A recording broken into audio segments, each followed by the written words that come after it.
ฮะลูหนูขนาดนะด้วยเด็กเมียนะครับไปลูกโหลยหนึ่งค่ะมันตัวหม่ำหัวค่ะนะโคนก็หมอกขี้ก็หมอกค่ะนะสอนได้กินเตี้ยหัวเนาะก็ย้อนน้อมบ้ากูก็ค่ะนะตีมใครด้วยแลตีเลื่อนมาหันค่ะเนาะก็สามารถเลื่อนคำเลยนะคะเนาะในสำหรับคลิปคนที่เกี่ยวด้วยอย่างแปลกๆนะคะนะก็เอาคลิปแปลกๆแต่ละวันก็สร้างเหมือนกันเนาะเอามาหนีวันได้ก็ได้เชผู้ปัญญาเขาในค่ะนะนะครับ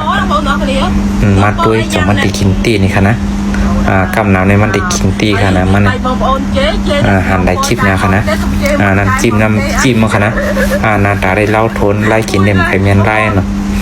เนาะมีกินกับใจนะในกินที่กินจดค่ะนั้นด้วยลูกโคนก็เมาออกขี้ก็เมาเปียก